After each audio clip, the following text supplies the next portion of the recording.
Então bora lá, vamos começar falando então sobre cada uma dessas adversidades, né? São luz, tempo, estrada, trânsito, veículo, motorista. Guardaram, né? Então vamos começar falando aqui do luz. Ocorrem situações de excesso ou falta de iluminação. Bom, nós estamos falando de luz, excesso ou falta.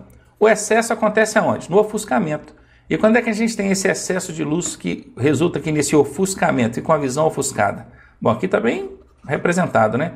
Olha o farol alto do veículo pegando nos seus olhos aqui. Olha bem para essa imagem para você ver, olha. Mesmo não sendo um farol alto, né, só representando a ilustração, já deixa a gente com as vistas meio assim ofuscadas, né? E outra situação é essa aqui, ó, luz natural. É o sol lá no entardecer ou amanhecer, ele bem baixo, né, no final de uma reta aqui, ele pega no olho da gente. Para os dois casos tem solução, tá? No caso aqui do ofuscamento por farol, olha só, quando a gente está dirigindo, a gente deve se orientar pela linha divisória da pista. À noite, principalmente, se oriente pela linha divisória da pista, aquela linha que tem no meio ali, que divide a sua mão da contramão. Mas quando vier um veículo de lá para cá com farol alto no seu olho, se você se orientar pela linha divisória, você vai estar direcionando a sua visão para os faróis dele. Aí, nesse caso, você vai se orientar pela linha marginal da pista, a linha de bordo, a linha lateral, tá bom? Aí você olha lateralmente ali, tirando a sua visão dos faróis dele. Arnaldo, eu posso dar uma farolzada nele também? Não, porque ele já está vindo com o farol alto aqui prejudicando a sua visibilidade. Você já está ali correndo risco, você não está enxergando muito bem. Imagine se você fizer a mesma coisa com ele. São dois ali com a visão ofuscada. O risco de acontecer uma colisão frontal ali é muito grande. Então você não vai fazer isso, né, gente? Tem motorista que é estúpido a esse ponto. Ele pensa, o cara jogou o farol alto em mim, eu jogo nele também. Não, você está fazendo besteira. Você está cegando ele também e ele vai vir na sua direção, hein? Não esquece disso não. Agora, piscar um farol para ele, aí pode, tranquilo, dá uma piscada de farol que é para alertar ele ali, ô, seu farol tá alto, né? Ajuda aí, abaixa aí. De tudo você não abaixar, já sabe, se oriente pela linha lateral. Só nesse caso, tá? Só em caso de ofuscamento por farol. Se for chuva, cerração, qualquer outra fumaça, você vai se orientar pela linha divisória, tá bom? Só no caso do farol, que é a linha lateral. E o caso do sol? Pala de proteção interna. O quebra-sol ali, né? Abaixa ele, bacana. Uma outra sugestão é evitar dirigir nesses horários, né? Se não tiver jeito, tem gente que é tão baixinho que mesmo abaixando ali a pala, o sol ainda continua pegando no olho dele. Então não tem jeito. E para aí num posto de gasolina, vai tomar um café, vai no banheiro. Questão de 10 minutos, quando o sol está baixinho assim, é pouco tempo que ele fica. Questão de 10 minutos ele já acabou de esconder lá, você pode seguir a sua viagem tranquilo. O outro caso aqui é a penumbra. A penumbra é a falta de iluminação. Se aqui a gente tinha o excesso, aqui a gente tem a falta. Isso acontece tanto no anoitecer quanto no amanhecer. E não vou nem dizer a falta somente de iluminação, né? Mas é aquela transição do dia para a noite. Quer ver? Eu vou dar um exemplo bem clássico aqui que você vai entender bacana. Ó. Um dia bem ensolarado, por volta de meio-dia. Aí você está lá na rua andando, sem óculos escuros, sem nada, andando, aquele sol no olho, bacana. Os seus olhos, a sua íris, a sua pupila, né? A sua pupila, não é nem a íris. Está regulado ali para aquela alta luminosidade, muito sol. Aí você chega em casa de uma vez, já chega assim, abre a porta, entra as luzes todas apagadas, as cortinas fechadas. Você vê que está muito escuro. Nossa, está muito escuro, sai lá da rua, aqui dentro, está tudo muito escuro aqui dentro de casa. Mas se você esperar uns 5, 10 minutos, você vai ver que não está tão escuro assim. Porque os seus olhos vão se acostumando com aquele ambiente, né, que é um pouco, não tão claro, vamos dizer assim, igual estava lá fora. E dali a pouco você está enxergando tudo bacana, naturalmente. A mesma coisa acontece à noite também, quando você então virou, ó, saiu do claro e foi para o escuro. Outra coisa, de noite você vai dormir, as luzes acesas, bacana, babá. Apagou a luz, está um breu total. Nossa, está muito escuro. Mas se você esperar ali uns 10 minutos, você já começa a enxergar as coisas. Dali a pouco está enxergando totalmente, mesmo com a luz apagada. É porque a sua visão vai acostumando com aquilo. Mas aquela transição brusca, estava claro, ficou escuro, isso prejudica a visão. Isso acontece quando? No cair da noite. Tá ali por volta de 5h30, 6 horas da tarde, agora que não tem esse horário de verão mais, né? Começa a cair aí à noite, então o sol se pôs e vai escurecendo. É questão de 20, 30 minutos, já escureceu. Você acende os faróis e não consegue enxergar tão bem assim, porque o farol ele tem um efeito muito positivo num breu total, numa penumbra total. Quando está bem escurão, aí você vê que o farol clareia com a beleza. Agora, quando está meio termo entre o dia e a noite, o farol não adianta nada. Observa para você ver. Você olha assim, o trânsito continua ali aquela penumbra. E a mesma coisa acontece com o amanhecer. Aquela pessoa que está dentro de um túnel, bacana, babá, de repente sai dentro do túnel aquele solão. O que acontece? É o ofuscamento, o excesso de luz, não é? Pois é, então essa transição do dia para a noite, da noite para o dia, as suas vistas, né, elas precisam de um tempinho para se acostumar. A recomendação é, pare nesses períodos. Está fazendo uma viagem longa, programe a sua parada nesse período, na transição do dia para a noite ou noite para o dia. Quando eu falei do túnel aqui, eu lembrei do piloto de Fórmula 1, não sei se foi o Ayrton Senna que faz isso, não lembro quem que era. Ele passa dentro daquele túnel de Imola, então estava lá tudo escuro. Quando ele saía dentro do túnel, velocidade imensa, puf, aquele sol tudo ofuscado. Aí para ele não ter esse problema, sabe o que ele fazia? Olha o macete, hein? Ele fazia o trajeto do túnel todinho com o olho fechado, só esse aberto. Então essa vista aqui estava acostumado com o escuro. Na hora que saiu do túnel, ele trocava de olho. Eita, cara malandro, hein? Aí o outro olho não estava acostumado com a penumbra, ele chegava na luz tranquilo. Pois é, não sei nem se isso é adequado para ser usado aqui no trânsito, mas é uma técnica que ele usava ali correndo, né, disputando a corrida de Fórmula 1. Mas bacana, visto aí, questão de luz, ofuscamento e penumbra, como proceder para evitar esse problema quando você estiver dirigindo. Ainda falando sobre condição adversa, agora falando do tempo, do clima. Bacana, então vamos lá. Pode ser chuva, a chuva traz uma série de problemas aí, né? A começar, a pista molhada, fica escorregadia, menos aderência. A visibilidade diminui, porque os vidros molhados do lado de fora e embaçados do lado de dentro. Então já diminui. Tem a questão também da pista que estava suja, aquela primeira aguinha que cai ali antes de lavar a pista, né? Só o tempo que molhou a pista. A pista é escorregadia, porque é sujeira, óleo, poeira, borracha de pneu que está na pista, somado com ali a água que acabou de molhar, aquilo que vira um sabão. Então cuidado, tá com aqueles primeiros 5 minutos ali de chuva, que é só o momento da pista molhada mesmo, o carro escorrega com muita facilidade. E também a questão do vento, aqui tem até aquela plaquinha, né, de vento lateral. Quando você vê essa placa, se você estiver dirigindo um veículo de grande porte, procure abrir as janelas, grande porte não, um veículo alto, né? Um veículo alto e leve, uma van, por exemplo, um micro-ônibus. Abra as janelas para que o vento passe pelo veículo sem interferir tanto na dirigibilidade dele. Calor também atrapalha, Arnaldo? Atrapalha. Imagina aquele condutor que acabou de almoçar, aquele caminhoneiro, né? Parou no posto, bateu aquela macarronada, aquela feijoada, aquela rabada, tudo termina com ada. Só salada que não, né?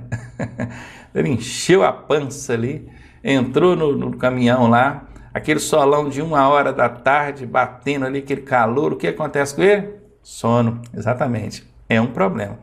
E sem contar também que o motociclista, né, com aquela roupa, normalmente o motociclista viajando vai estar com a roupa maior, aquele calor, tudo incomoda, até o suor que escorre no olho ali já atrapalha. Frio demais, aí o motociclista que o diga, né? O que mais sofre aqui quando está pilotando no frio, as mãos chegam a endurecer. Então o que acontece? Evite sair num ambiente muito frio de moto, se não tiver jeito mesmo, vai bem equipado, que é para não sofrer com friagem aí.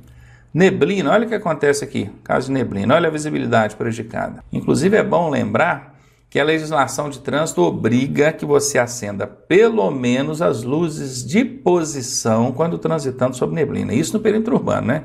Porque se for na rodovia tem que estar com o farol aceso, isso é indiscutível.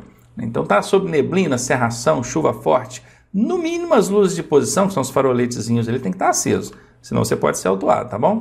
Outra dica é que se for à noite, por exemplo, você acender os faróis altos, você vai clarear muita neblina, muita névoa ali na sua frente. Então você vai ver só aquela fumaça branca. Use os faróis baixos, aqueles que jogam para o chão, para a pista aqui. Aí você consegue enxergar melhor a sinalização horizontal e se orienta melhor. Cerração. Para mim, neblina, cerração é a mesma coisa. Não vejo muita diferença no sinal. Se eu estou enganado, me ajudem aí. Mas enfim, fatores aí relacionados ao clima. Vamos falar um pouco mais de chuva. Gente, chuva. Começou a chover, inevitavelmente os acidentes aumentam. Não sei porquê, aliás eu sei. Os fatores são muitos. É pista escorregadia, é a poça d'água que acumula ali no canto da pista. Quando a pista está com a canaleta toda entupida de terra, sujeira, ela não escoa bem a água, forma aquela poça d'água ao longo da via ali, né? Aquela de fora a fora. Aí imagine o cara dirigindo.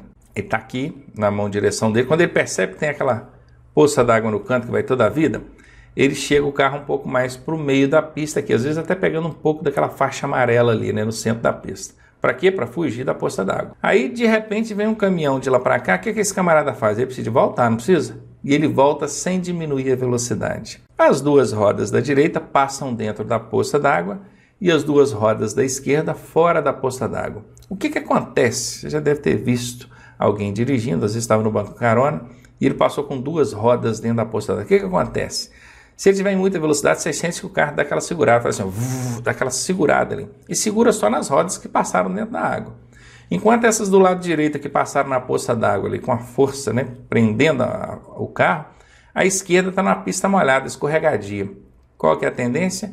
As rodas esquerdas deslizarem e as rodas direitas aqui estão dentro da poça d'água ficar. Esse carro vai fazer isso, ó, ele vai deslizar. O lado do motorista aqui, ó, vai na direção daquele veículo que vem em sentido contrário. É uma colisão na porta do motorista, normalmente é fatal. Então é aí que tá. Cuidado com isso. Chuva é problema. E os motoristas sabem disso, mas não adotam as medidas de cautela necessárias. Não diminuem a velocidade, dão essa bobeira com o lance da poça d'água aqui. Acontece o lance da aquaplanagem também, que é o espelho d'água. Tem um macetinho muito bacana em relação ao espelho d'água, a aquaplanagem. Você está dirigindo ali, presta atenção no retrovisor interno aqui, ó. Se você consegue ver o rastro do seu carro ficando na água lá para trás, significa que os pneus do seu carro estão cortando a água, eles estão tendo contato com o chão. Se você não está vendo o rastro, meu amigo, seu carro já está aquaplanando. Se você tocar no freio, seu carro vai rodopiar e o acidente vai acontecer. Gostou da dica aí? Pois então anda devagar, que é melhor do que correr o risco, tá? Prosseguindo ainda, condição adversa, agora falando de via, pista, estrada. Aí vem vegetação na pista, muito mato, né, nas bordas, nas margens da via, atrapalha você ver a curva lá na frente, atrapalha você ver a sinalização. Então, falta de acostamento, essa pista aqui também tem esse problema, né? Não tem acostamento nenhum, olha. Perigoso isso, não tem para onde correr. Buracos demais, né? Parece que tá andando na lua, tem buraco pra caramba. Problemas de engenharia, lembra que eu falei que a engenharia ela tende a sobrelevar, né, a pista no sentido contrário à força da física? Pois é, se a engenharia não fizer isso, a força da física vai atuar mais fortemente sobre esse veículo, jogando ele para fora ou para dentro da curva. E quando a engenharia é contrária? Quando ela, ao invés de sobrepor o lado externo da curva, ela sobrepõe o lado de dentro. Aí é a física mais a engenharia jogando o veículo para fora. E eu conheço lugares assim. Tem um lugar, inclusive, aqui próximo de onde eu moro, que tem um lançante, uma descida forte de uns 300 metros. E é uma reta. Então o cara, pista larga, acostamento, tudo bacana. Ele deixa o carro descer, um retão, morro abaixo, todo santo ajuda, nele vai. 80, 100, às vezes tem mais de 100. Quando chega lá embaixo, ele destampa numa curva à direita, é uma curva bem ampla, ela não é uma curva tão fechada. Mas aí a curva é para a direita e a pista é sobrelevada do lado de dentro, aqui, ó, jogando o carro para fora. Vira e mexe, alguém tenta fazer aquela curva, ele não consegue, ele vai para a contramão e colide com um caminhão, quem vem de sentido contrário. Eu mesmo tive a infeliz experiência de perder 3 amigos naquela curva. Eram 4 dentro do carro, 3 vieram a óbito e 1 ficou gravemente ferido por conta de falha na engenharia, somada à inexperiência desses condutores, ou do condutor, né, que era um só que estava dirigindo.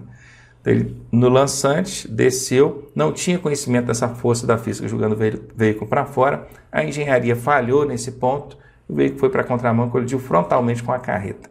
Foi horroroso, foi horrível, mas enfim, é isso que a gente precisa conhecer para evitar que o acidente aconteça. Condição adversa, trânsito agora. Então, se o trânsito está muito congestionado, o motorista estressa, né, que é congestionamento, ele estressa e começa a ultrapassar onde não pode, buzinar, olha o pedestre aqui no meio, olha, tem uma criança atravessando, correndo aqui no meio, olha que perigo. Loucura isso, né?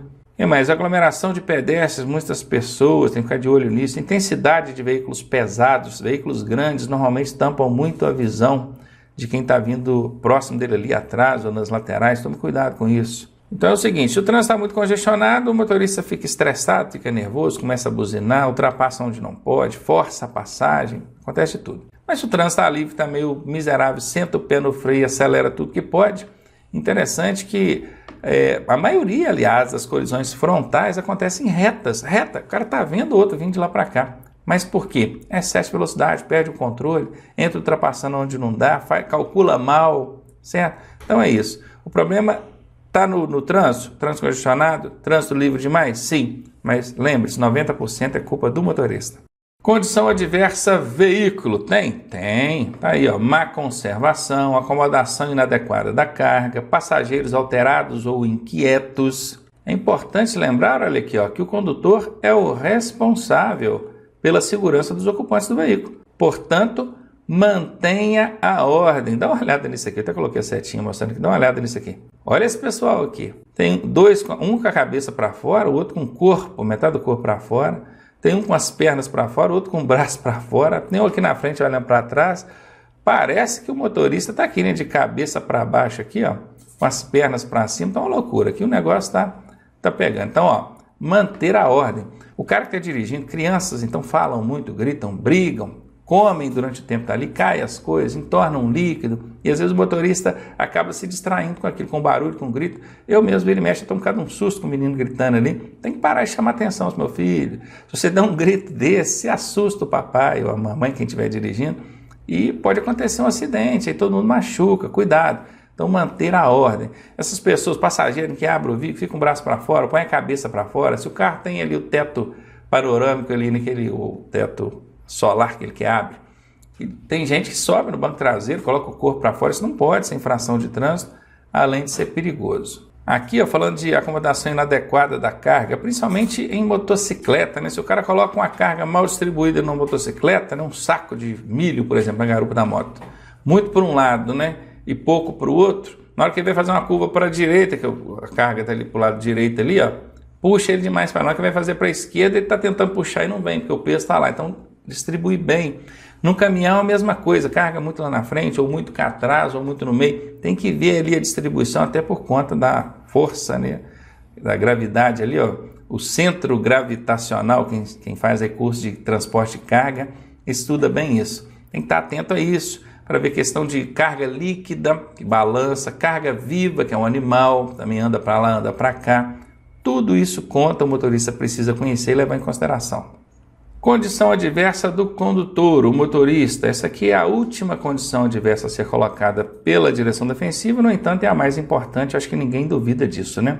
É o mais importante aqui, personagem nesse cenário. Nós temos aqui, ó, problema de sono, fadiga, que é o cansaço, tem também a preocupação, é o nervosismo, ansiedade, euforia, embriaguez, drogas, chifre, dívida. Eu falei chifre, que é isso mesmo. O cara tá com a cabeça lá no Ricardão, né, e dirigindo aqui, como é que não tem jeito? Brincadeiras à parte aqui. Tudo isso que vocês veem na tela são fatores que influenciam diretamente no comportamento do condutor, comportamento físico e mental, e que, obviamente, interfere na dirigibilidade do carro. Então, você está com sono? Descansa, não insiste em dirigir com sono, não, porque uma hora você vai apagar e o acidente vai acontecer. Está cansado? Descansa. Está preocupado? Tem dívida para pagar? Resolva. Você quer ver um problema? É receber a notícia de que aconteceu um acidente com um ente querido. Aí o cara está em casa, tranquilo, um domingo à tarde, só aconteceu um acidente lá com seu filho, não sei aonde. O cara passa a mão no carro e sai louco. A chance de acontecer um acidente com ele é muito grande. Não é uma oportunidade adequada, um momento adequado para você dirigir. Peça alguém para ir dirigindo para você. Viram aí? Então, quando eu brinquei que chifre, dívida e tudo, é porque, na verdade, isso interfere diretamente no comportamento e, consequentemente, isso vai refletir na maneira de você dirigir. Bom, terminamos então a parte de condições adversas. Vamos ver agora tipos de colisões. O pessoal chama de batida, né? Teve uma batida entre dois carros ali, são as chamadas colisões. Tem a colisão com o veículo da frente, aquele que vai logo à sua frente, você colidiu com a traseira dele, né? O que você pode fazer para evitar colidir com a traseira do veículo que está à sua frente?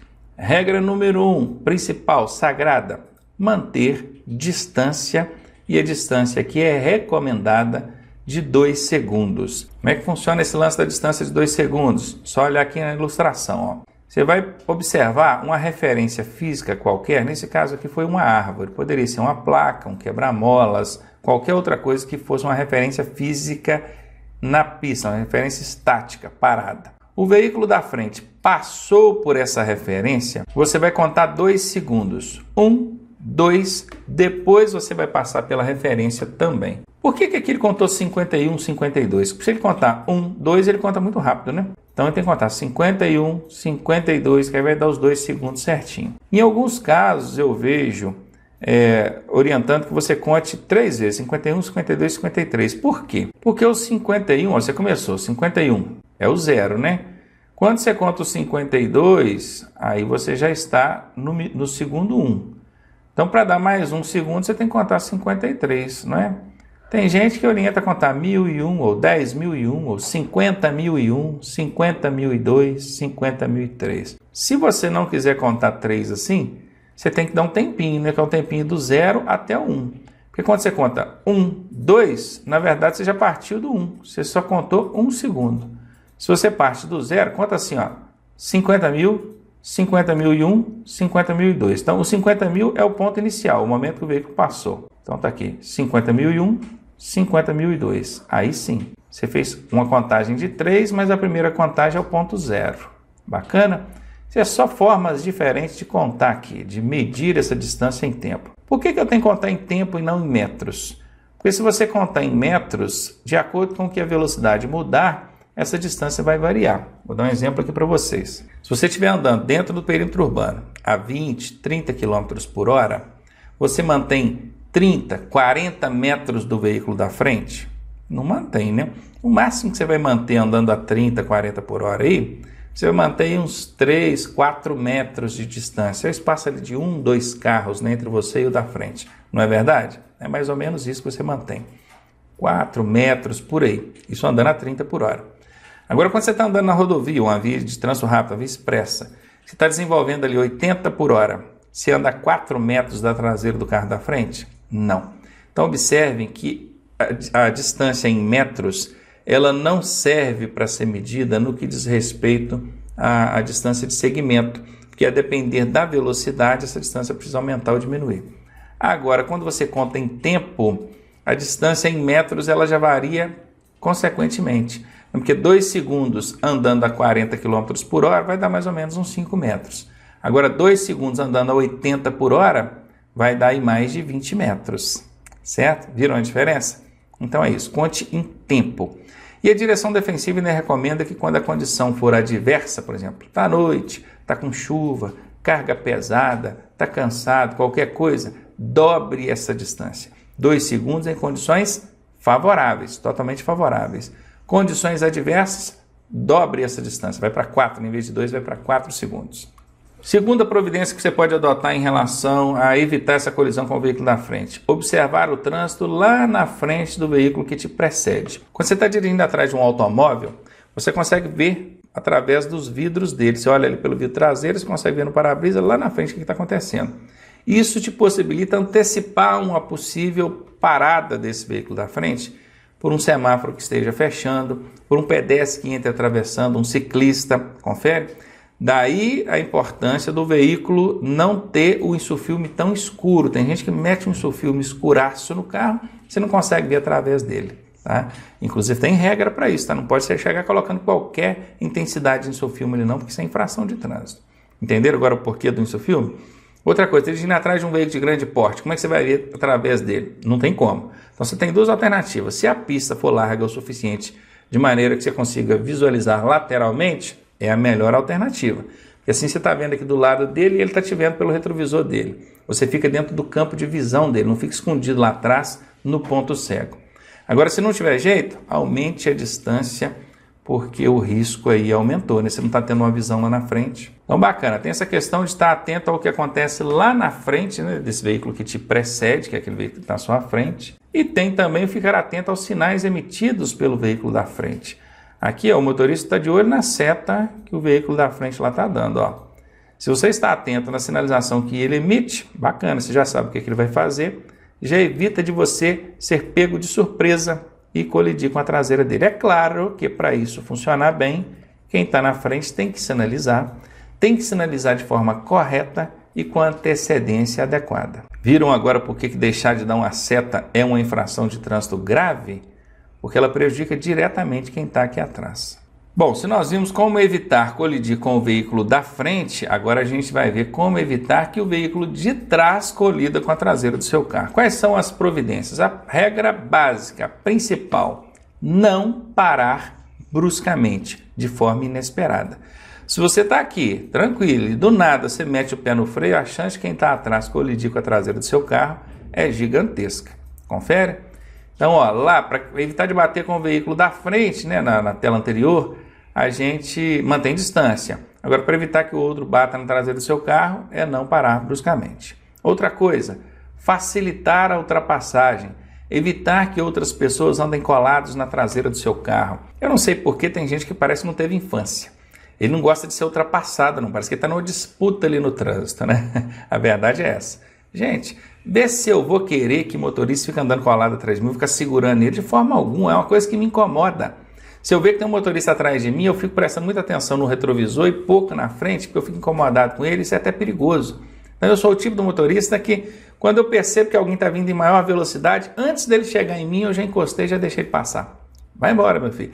Sai da minha traseira. Ficar segurando gente atrás de você, ele vai te pressionar, vai andar colado. No menor erro de qualquer um dos dois, a colisão vai acontecer com a traseira do seu carro. O que mais? Definir o seu trajeto e sinalizar com antecedência. O definir o trajeto é não ficar em dúvida. Você não pode chegar dentro do cruzamento para pensar para que lado você vai. Até porque antes de chegar lá você já tem que ter sinalizado, dado a seta ou o sinal de braço, se possível até os dois, né?